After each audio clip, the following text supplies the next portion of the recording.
permasalahan Bu Anjar saja. Saya rasa permasalahan hampir sebagian besar Bapak Ibu semuanya, khususnya Bapak Ibu yang bekerja. Kita sama Bu, ketemu di rumah juga sore. Karena saya dari pagi sampai malam juga di kampus. Nah, terkait dengan penggunaan handphone, izin saya menyampaikan satu hal, khususnya untuk anak-anak yang masih di bawah usia 10 tahun, 10-11 tahun Bapak Ibu. Kalau saya boleh menyarankan anak-anak tidak memegang handphone sendiri, artinya tidak punya HP sendiri. Jadi kalau punya HP pun namanya HP-nya Bapak atau Ibu, istilahnya pinjam. Itu dulu Bapak Ibu. Ya, ini saya kecolongan, terus terang. Saya nggak curhat, cuman saya kerasa aja ketika istilahnya anak sudah dikasih, gitu ya. Dan karena nggak kompak tadi Bu, awalnya itu nggak kompak gitu ya. Awalnya nggak kompak, ngasih hadiahnya handphone. Akhirnya anak jadi ngerasa punya kan. Kalau udah punya ngasih ditarik gimana? Sulit kan Bapak Ibu? Nah, jadi untuk anak-anak yang belum bisa bertanggung jawab, untuk konsistensi dengan aturannya masih sulit, saya sarankan jangan dipegangin, dikasih handphone atas nama handphonenya anak. Karena kalau nggak pegang handphone pun, anak-anak teman-teman yang lain pegang handphone, anaknya nggak pegang handphone, pasti akan dia boleh masa aku nggak, gitu kan Bu? Jadi oke, tapi HP-nya Bapak atau HP-nya Ibu. Karena kalau HP-nya anak kita ambil, meskipun kita sudah menerapkan aturan, karena tadi ya kita nggak kontrol Bu, ya, kita nggak bisa ngontrol. Kalau HP-nya punya anak, kita ambil sulit, ya. So kalau memang belum dikasih handphone, saya sangat menyarankan sekali anak-anak tidak dikasih handphone pribadi. Meskipun Bapak Ibu punya rezeki yang cukup untuk memberikan handphone kepada anak, saya menyarankan begitu. Yang udah terlanjur berarti Bapak Ibu bikin kesepakatan. Kesepakatannya gimana misalnya? Kesepakatannya main handphonenya nanti kalau Bunda sudah pulang, kalau Mama sudah pulang. Kalau sebelumnya gimana? Main sama teman-teman, teman-temannya nggak ada, ya berarti mencarikan kesibukan yang disukai anak-anak, kayak gitu. Kemudian yang berikutnya adalah kontrol dari lingkungan Ibu. Mungkin kalau untuk ibu-ibu pekerja seperti saya, berarti kalau di rumah ada eyangnya atau ada mbaknya, kita harus menerapkan aturannya.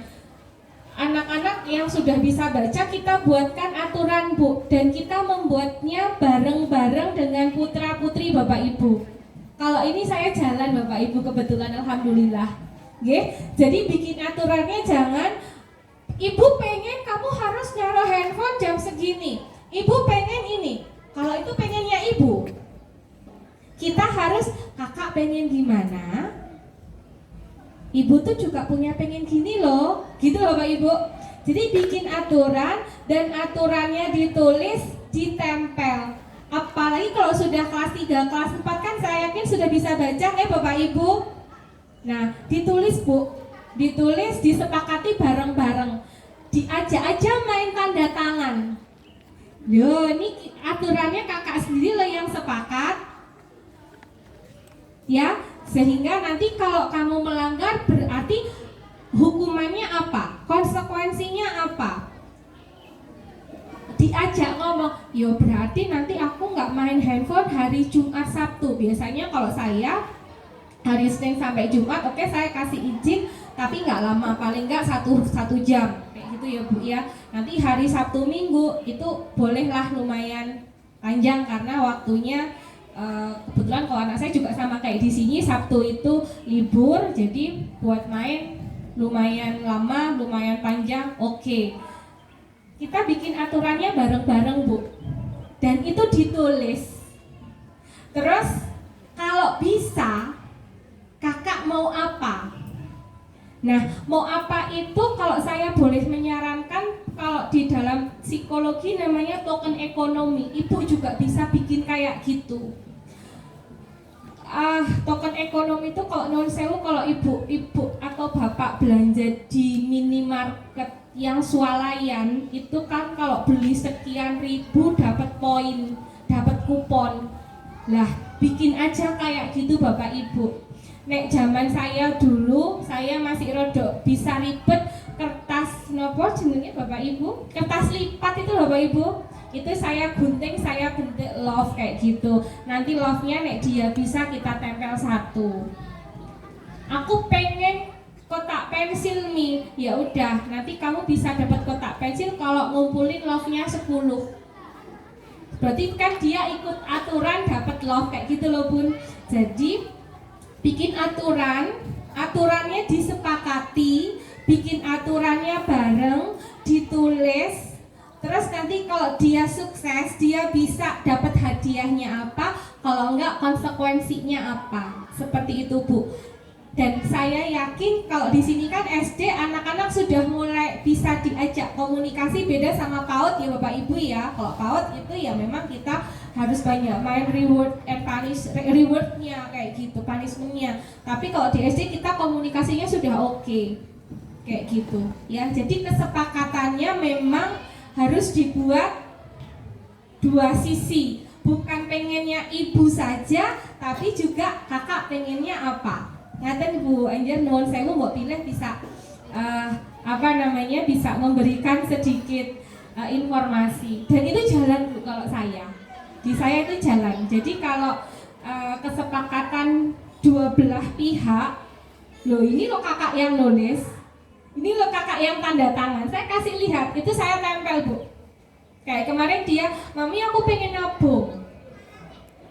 Ya, pengen nabung. Jadi dia nabungnya itu kayak saya buatkan ya pura-pura botol kayak gini. Terus kamu targetnya mau berapa? Targetnya aku mau 100.000.